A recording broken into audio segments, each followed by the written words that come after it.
Excellent. Good evening. I'm Tony Sanders, CEO of Catenae Innovation. We're probably did a show of hands in here. I don't think many of you would have heard. Who's heard of Catenae?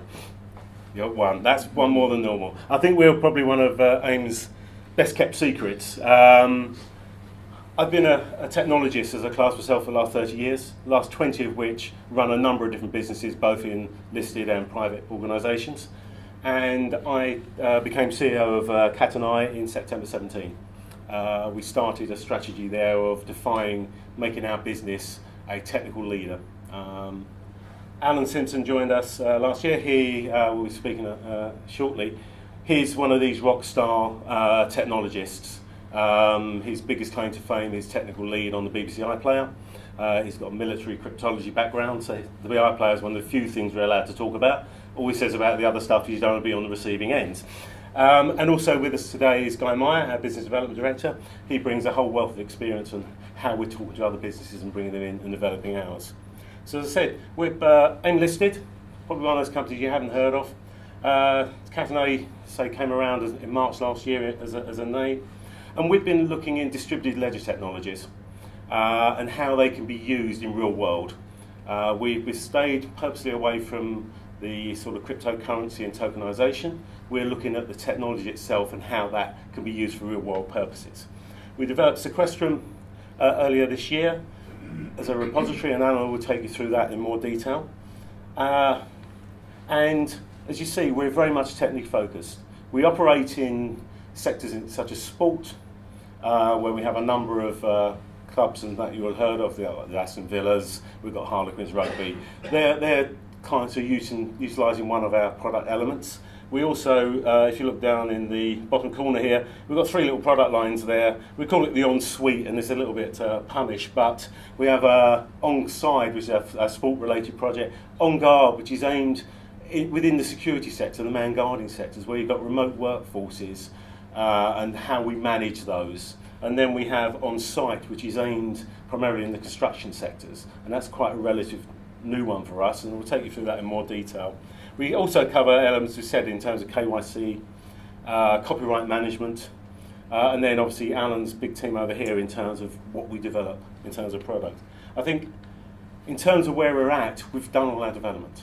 We have products that are live and ready to go, and the purpose of today is to actually take you through some of those, because you won't have heard of us, you won't know what we're doing. So rather than doing the traditional presentation out to potential shareholders, we're giving a little bit of what we're actually about. So I'm going to hand over to Alan now to take you through the first bit, and I'll pick up again when it's finished. Thank you, Tony. Thank you, Alan. So I've got a very short video of a demo because I can't talk and type at the same time, even after all these years. But before I show you the demo, specifically this demo is around a product that we're using to protect people's copyright, but I don't want people to go down the rabbit hole of copyright management, because that is just an example of how we're using the technology. It's a very small, but I think everyone can understand it. But before I go into that, I should probably stand in front of the microphone. Before I go too much into that, I'd like to talk about what blockchain is, because a lot of people have heard of blockchain. Just happens to be written up here. But I think a lot of people make the mistake that blockchain and cryptocurrency are one and the same thing. They're not. Blockchain is a technology which enables cryptocurrency, but it also enables all sorts of other things. So essentially what it is it's a bit of maths, and I love maths. It's my bread and butter. So I can talk forever, but I'll talk for 2 minutes on it.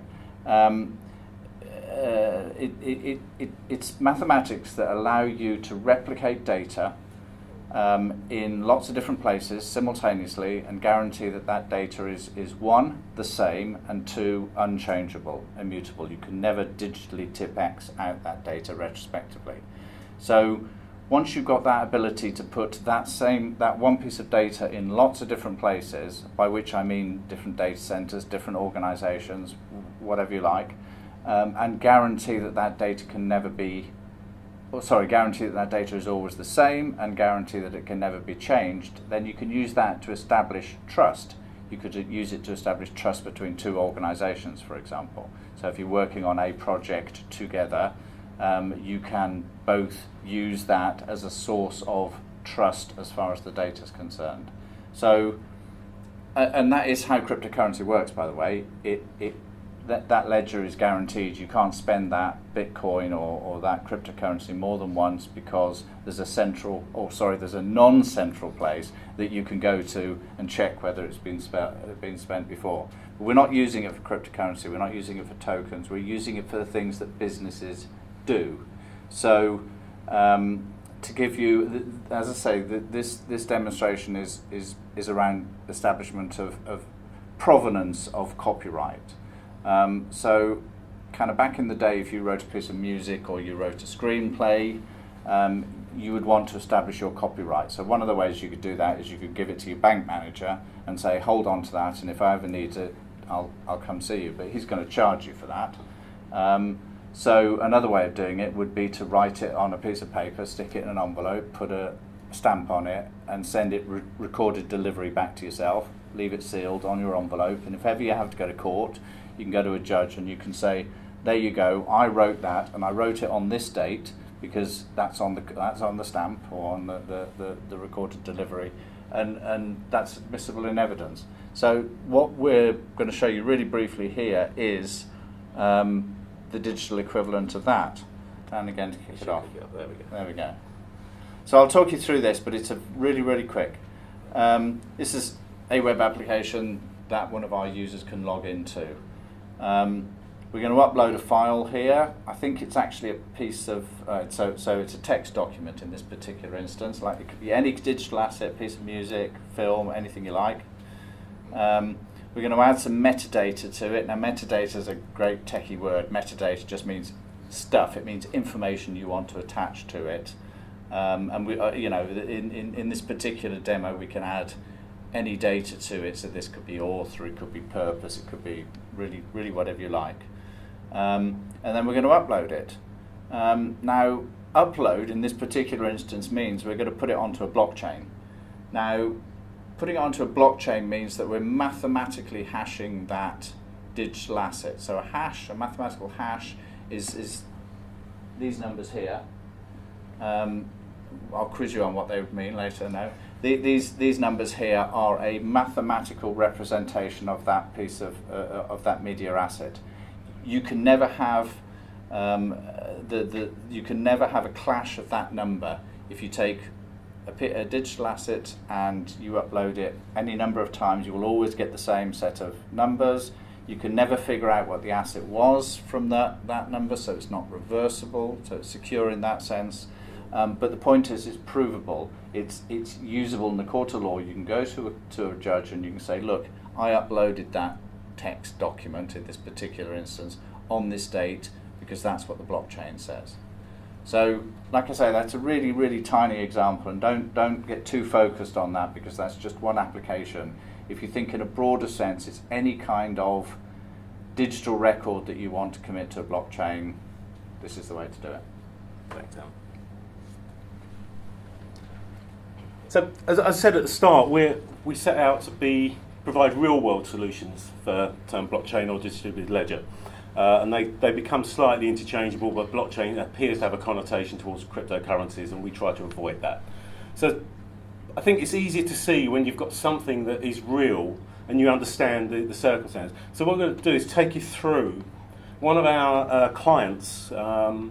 They operate in fire inspections. They actually operate with fire door inspections as specific. I've become a real bore about fire door inspections.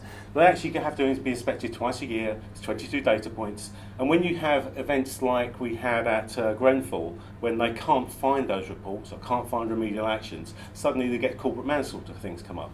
So what we're doing in this system here is a mobile-based system. We've digitised that check sheet they would have to do. And this is just basically taking through a mobile application of an inspector going through to do an inspection. This goes on for some time, so I'm going to talk over it. But basically, we've digitised it to be a mobile device piece. The key to this is that the user can define that check sheet. We can check sheet anything, any form of check sheet you have that you want to have an immutable record for, you can do that. So in terms of this, we're running through a door inspection. There's 22 data points, so that will go on for a little bit. The key to this is when that device, we geotag every single transaction, so we understand exactly where they are. We centralise timestamping, so we know when they were there. We know the person who completed the report. The key to this is when they get to the end of this report, which is coming up shortly, they hit submit. What happens there, that report gets sent directly from the mobile device to our blockchain server.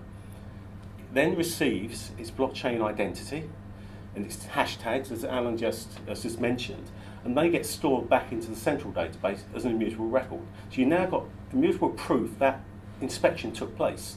You can go and prove that, obviously we're adding photos here, you can actually prove that at any point. So if we had a situation of another one like Grenfell, hopefully not, but we could go back and pull out every single report ever done for that particular asset, what its current status is, where remedial action is, and it's an immutable record, so it can't be changed. As Alan said, there's no digital Tipex here.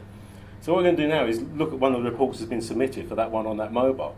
So basically there's a back end that has a whole heap of management tools around it, anything from scheduling tasks, managing HR, all the other bits and pieces around a business operation. We're concentrating here on the reporting section. So we're just going to call up that particular report we just did. And you'll see when I hit view, a little stop. We've got the general data here, which is what I just said, geographic locations, we've got centralised timestamp, who completed the report. This area here is where we're really looking at. This is the blockchain as it materialises here. Those hashes are the transactional records, which are the geographic locations, who did it. Then we have the content records, which was the content of that report. And that's there forever now, that can never ever be erased. It can always be reproduced, we can always match. If you've got a copy of the report in front of you, we can run it through that algorithm again. We should get the same answer. If we don't, we know it's changed. So it allows that immutability and that proof. Now where that works is for organisations where you, as a director of a company, you're liable for things your staff do. If you can prove they've done it correctly, you mitigate your risk. And you mitigate the risk right the way down the chain, from the landlord who maybe has employed you to do it, to their insurers, as quite a wide sort of impact here. Now, obviously, from our perspective, is how do we make money from that? So our tool is really simple. It's a simple licensing model. The organisation would license the use of the application, but the key thing for us here is the transactionals. We charge per report. So in that instance, 25p a report. Now, if you put that into context, every door has to be done twice a year. 61% of the doors, stats say, fail. So therefore it's free. If we round it to 4, it makes the sums a bit easier. But, okay, £1 a door, I don't think it's particularly exciting. Until you recognise the Woodworking Federation say they have 3 million new fire doors installed in the UK every year. Other sectors, other manufacturers add about another 5 million to that. So in the UK alone, there's 8 million fire doors get installed. So in that one little niche sector, 8 million doors, if we got a minor percentage of that at £1 a door, it's still not a bad little business model for us. And our cost of transaction are fractions of pennies. So the potential there is quite large. That's how we make money from it, and that's the key element for this. But take away from that, that's a really simple use case, and hopefully I've explained it well enough you understand. It's simple, you can see where that's going. If we move across to some of the other things, we're going back. OnGuard is used quite locally at one of our clients based in Manchester. They provide security services and on-train services for pretty much most of the lines running out in Piccadilly. So we've got Northern, Metrolink, Grand Central. They're providing all the travel safety officers. They've been a client for a while now, utilising OnGuard in its native form, but in December they decided to add the blockchain element to it. So when they're dealing with situations of fatalities and suicides, etc., they've now got the immutability of that record being created again. They can refer back to, so if it does have to go to court and there's proof of someone did something wrong or right, they can at least prove they were in the right place at the right time. So it's got a number of uses there. The other sector we work on, I mentioned at the start, is sport, and we've been operating in this sector for probably 6 years, 7 years now, and we've got clubs like Charlton Athletic, Aston Villa, Harlequins signed up at the start of the year, and we've got other clubs moving across. This is used primarily for them supporting their own staff, managing their staff. It's a remote workforce management tool. It handles all their time sheeting. If we look at the security guarding people, they used to take 6 man days a month to manage 150 users' timesheets. It's now 2 hours. So they've gained 70 odd days a year just purely by using a tool that does it all for them. So what we've tried to do is bring together tools we've got within our portfolio adding the capabilities of Sequestrum and the distributed ledger to provide that immutability. So from our perspective now, we've got a great set of products, are gaining traction. I think if you've been following us anyway, and I know there's only probably one person in the room who has, but if you go back and look through some of our analysis since the start of the year, we're getting some nice traction coming along now. So as I said, we're probably one of those hidden things within the AIM market. You won't have heard of us, but it's worth having a look. And that's going to be done.